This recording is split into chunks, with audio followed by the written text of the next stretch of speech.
Happy New Year. January 2022 update I have for you, starting with the new moon, and we'll go into the monthly forecast as well. We have a very auspicious new moon that is going to bring some renewal, some regeneration, and really has a door open into divine law, your spiritual self, and giving you some great strength and invincibility. We have Venus is still in retrograde, but it's going to turn direct near the end of the month. So I want to help you with how to navigate relationships during this time. We've got some alignment with Pluto and control and some breakthrough energy coming up. And also we've got Mercury going retrograde, and I want to offer you what's really potent and powerful about this, especially for you, for your business, for the structure of your life. Hi, I'm Premali Guerreri, Vedic astrologer and business oracle, and welcome to Chart Your Path. If this is resonating for you, go ahead and like this. If you're new, go ahead and click the subscribe button and hit the bell notification so you don't miss any of my updates. And if you're interested in a reading, in working with me, stay to the end of the video and I will share all that with you. Links are all down below, and I have a really special new offering coming up for you. Welcome to your January 2022 update. Happy New Year. And also, this is the new moon update, and which I'll cover right in the very beginning here, as we are having a new moon just as we enter January. This is happening again on the 2nd in Sagittarius.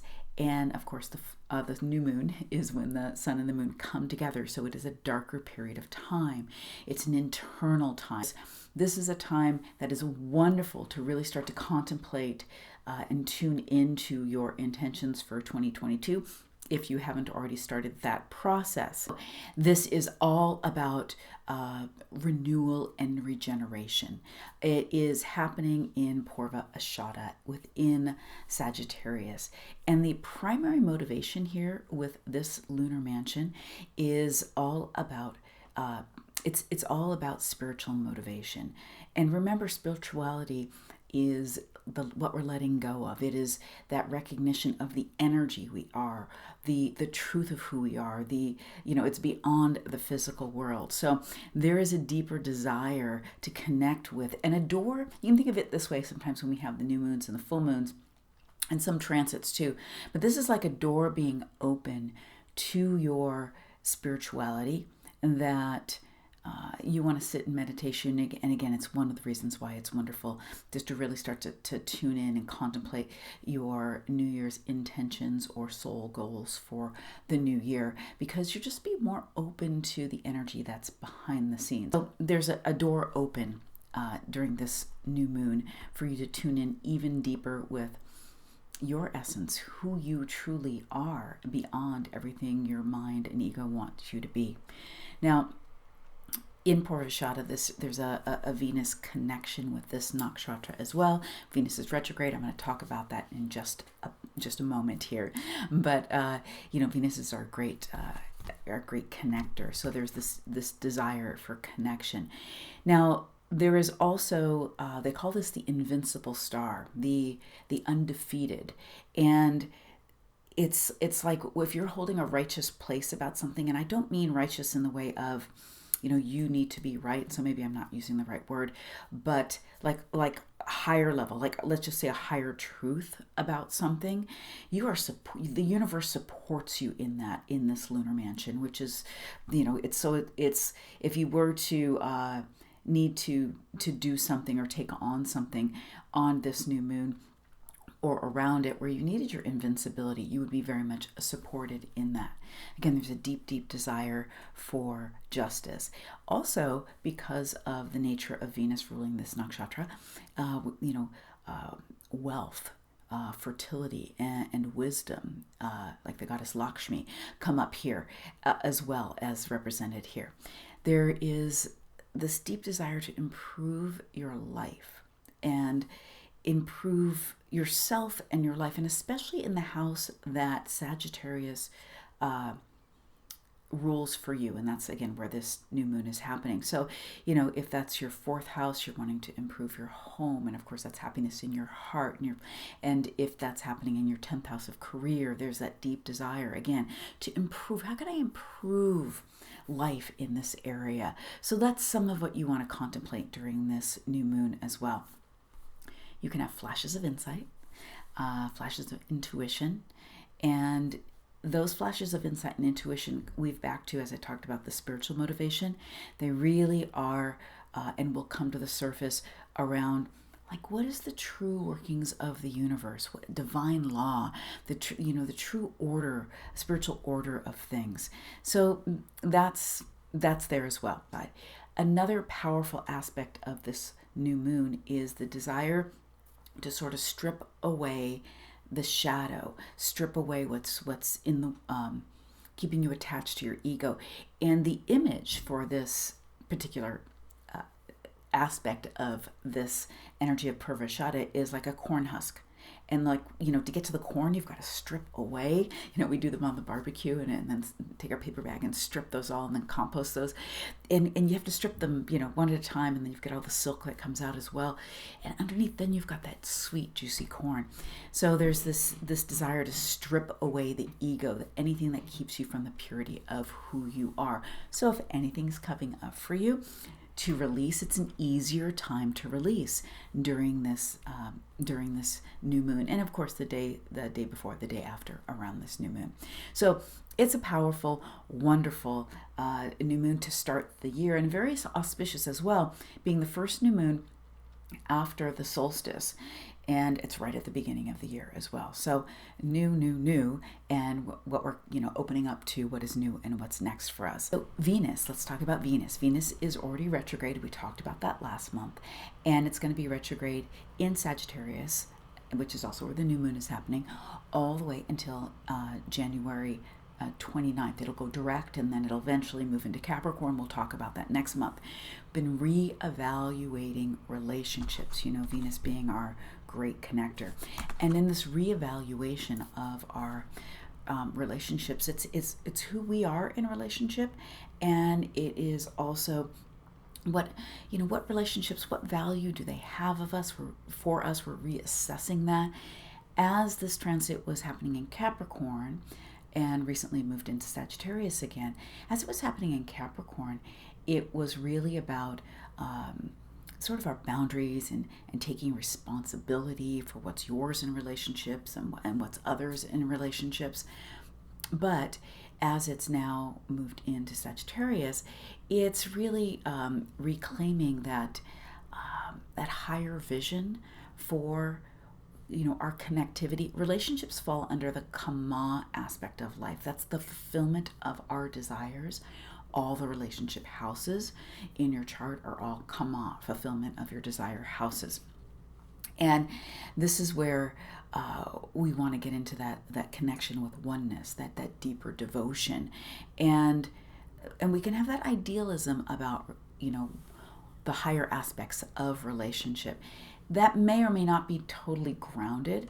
So this retrograde can really bring about, you know, what it is we truly want. And sometimes we have to be careful, because you can sort of get left in the chasm between what you feel like is your reality right now and the ideal you see for relationship. And the ideal may not be your reality. And then you're like, okay, well, where am I? Trust the process. We will connect the dots. The soul will connect the dots together for you as we come into Venus next month in February, going direct. And when it goes direct, then it can start to dispel some of the confusion maybe you're feeling around your connectivity and relationships that the retrograde has brought up, because as it moves forward and goes direct, it'll start to connect the pieces around you being able to take action, whether that's setting a new boundary, whether that's you opening up and being more connective, whatever it might be in relationship. So I guarantee you're seeing things that may be that are working for you or not working for you, or mirrored back to you, and you're wondering, is this mine, is this not mine? It's all going to start to make sense once Venus goes direct. So for now, journal about what's coming up, make some notes about that. Don't think it's going to be like that forever. What's coming up to the surface is really about reorganizing, and sometimes that's just wrapping a new perception around it. January 5th, Jupiter is Jupiter, let me just preface this. Jupiter's already in Aquarius, but Jupiter's moving into Shadabishak, which is one of the nakshatras, one of the lunar mansions within Aquarius. Now, Shadabishak is, they call it the 1,000 healers or 1,000 physicians, and it is all about healing and new discoveries, and it's incredibly transformative, and there's a very alchemical aspect to this lunar mansion because it's ruled by Rahu, the north node of the moon, the magician. So there's this ability to really transform things. I really believe while we have Jupiter in Shadabishak, which it'll be here into March, and I'll talk about that as when that date comes, when it's going to move. But it is really going to help bring to the surface some different ways of healing, some new discoveries, some different truths about that, and be able to sort of mix and combine things to alchemically bring some new forms of healing forward for us. So it's a really potent position. Remember, Aquarius is power to the people. Jupiter there is shining its light, and it's shining its light, and it happens to trine all the houses from there. So not only is it in Aquarius and shining its light there, it's also shining its light over in Leo. It's also shining its light over to Gemini as well. It's a very, very auspicious transit. Okay, and then as we come into January 12th through the 18th, Mars is going to go through Gandanta. Now, we've had several planets moving through Gandanta, and Mars will be our last transition because it's the last planet right now that's left in Scorpio before that's proceeding forward to the signs that follow it. And so as we go through Gandanta, this is the place that it's called drowning between water and fire signs, but it's really untying the karmic knot that is there. So during that time, it could be really deeply emotional. And if Mars is an important planet for you, and of course with Mars, it's the great strategist, it's the great honorable warrior, it is also the great engineer. And Mars has been really activated with this eclipse pattern that we've just gone through. And so what I want to invite you to be aware of during that time is that it can have this sense of drowning when you're, if you could just imagine drowning as like, you don't know what to do. If you are feeling deeply emotional during this time, just trust the process, and you don't need to really try to do anything. You could journal during this time if you have a clearing process to use, as I supply from all of my clients and my programs. But understand it is going to have the opportunity to resolve for you on a deep soul level. So I encourage you not to get frustrated or work too hard at it if this is activation for you. And if Mars isn't a really important planet for you, you may not really notice this much at all, but just be aware of that. So especially for those of you who Mars is super strong for, or if you're a Scorpio or an Aries ascendant, in Vedic astrology, this is sidereal zodiac, you might feel that sort of, in between things, out of sorts. You thought they were getting clear, they're not. This time will pass. It's the 12th through the 18th. Give yourself some more meditation time. Allow yourself to ground and really trust that whatever's coming up is being worked through at a deep soul level, and you can help that through meditation, through just becoming aware, not needing to do something about it, and even journaling about it. So January 14th, Mercury turns retrograde. And Mercury, so let me just preface this by saying Mercury is going to be in all the Earth constellations for 2022. I'll be talking more about that. It is from January 1st until March 5th, it is in the constellation of Capricorn. This is a very, very powerful place for a great communicator, a great merchant, a great messenger, all of Mercury's archetypes. Now, this is a very grounded place. It's a place of very practicality, practical, grounded type of thinking. The planet Mercury is rules our analytic ability and being able to evaluate and judge things. in Capricorn, we can sort of reorganize things, and we can really put things, connect the dots, and move things forward from the thinking process down to the grounded sort of practical organization process.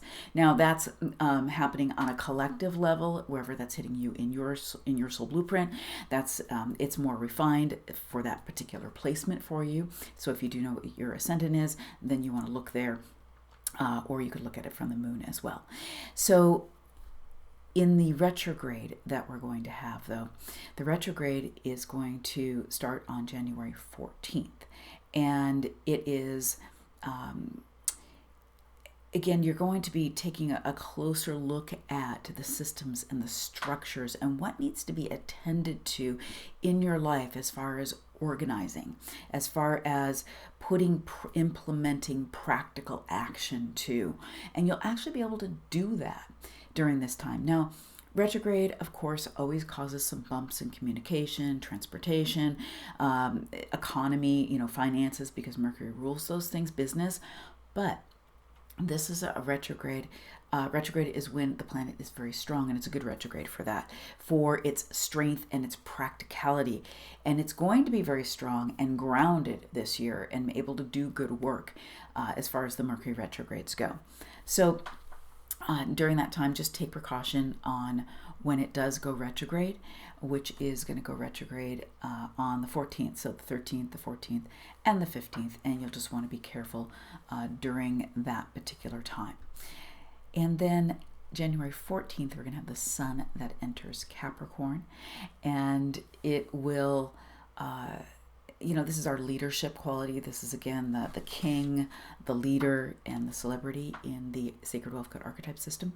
And think of this as the grounded leader. Now, also, one of Saturn's archetypes is the administrator, and I've got the administrator up here behind me today. Now, the administrator, it's this kind of leadership where you can practically see what needs to be done, oversee that, and actually have the ability to do some delegation as well.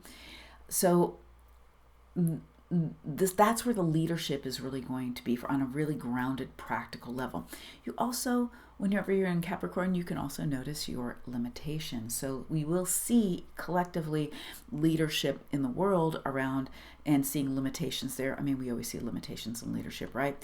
But and then the shadow side here is control and fear. And so, in order to truly lead, and you have to be able to let go of some of the control in order to delegate, for instance, in order to realize that you are not in control of everything, and to really step into your gifts and lead what you're here to lead. So it's a very practical, what can you practically lead in your life? That's what's coming up with the month of the sun being in Capricorn. And of course, wherever this is directly affecting you, then that's the leadership you're taking in that area of your life. January 16th, the sun is going to conjunct Pluto at 2 degrees of Capricorn. And in Vedic astrology, we look at the outer planets on when they are, in conjunct with something, or when they are maybe turning retrograde or turning direct. So those things. So again, this is that conjunction here with the sun, which we just talked about. And Pluto really brings up that Pluto's all about extremes. It can be about control, governments, organizations, because it's in Capricorn. And it's like you can have this feeling like, oh, do I have control over it? Do I not have control over this area of life? So in general, in leadership specifically, wherever that's hitting you in your chart. And there can be a rebellious nature that comes out when we get this aspect coming. And so remember that you want to keep the balance as much as possible. And whatever we're trying to hang on to or control too much is going to throw things off balance. And how do you know if you are locked in the grips of control? It really feels like that you're locked in the grips. You're trying to drive the car, but it's on automatic drive and you can't take the steering wheel back. And that's when you need to do some surrendering and let go of what is not yours to control. The saying, change what you have the power to. Well, and what you don't have the power to change is where you need to change your perception. your perception you have always have the control over. Always, always, always. And so, then you need to look at it differently and find a way to look at it in the light so that you're not feeling like you're being overpowered, that you're taking your power of choice back. January 17th, we have a full moon. I'll do an update sometime around that time, but it is going to be at 3 degrees of Cancer in Vedic astrology. It is in the lunar mansion of Pusha, and it's all about nourishment. This is one of the most auspicious nakshatras for spiritual maturity, but nourishment is food. It means what we take in on any level to nourish ourselves and nourish our souls. Again, I'll be doing more of an update around that. January 18th, Uranus is going to go direct in Aries at 16 degrees of Aries. If you have planets there, it's a big activator for all of us. We're going to feel this energy. And Uranus is all about the breakdown and the breakthrough energy. So things need to break down before we can break through to the other side. You can tell when you're kind of, again, we're talking control, you feel like you're losing control over something, or you can tell when something's starting to deteriorate, whether it's communication, and then there's a breakdown in communication with the way the Venus has been playing out with their relationships. That could be happening for you, whether it is, the leaves falling from the trees and then they have to break down. And at first, when they're all over the ground, and like here where it rains a lot and you're kind of slipping and sliding on them, but finally they break down and your feet can get back through to the ground underneath once you're able to break through, and then we can step into something new. Uranus is incredibly strong for this. So don't fear any breakdown that's coming up for you. Again, this is happening in Aries. And if there is some world events and some things that happen during that time that feels like, like extreme, and we could even see extreme weather, just stay grounded. Let that energy move through so that we can get to the breakthrough on the other side of it.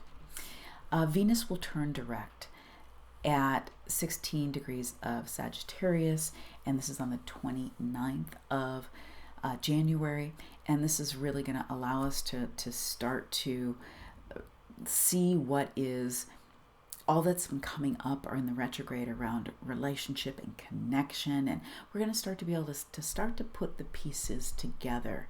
This is when the things you've been contemplating, journaling, being frustrated about in relationships, over the next month after that, you're going to start to see how you can actually make the changes in relationship, or the changes just happen for you, that around the truths that have come to the surface, around what you've learned about yourself, what you've learned about your primary relationships. You'll be able to more so be able to make sense of that. It'll be like, oh, I get it now.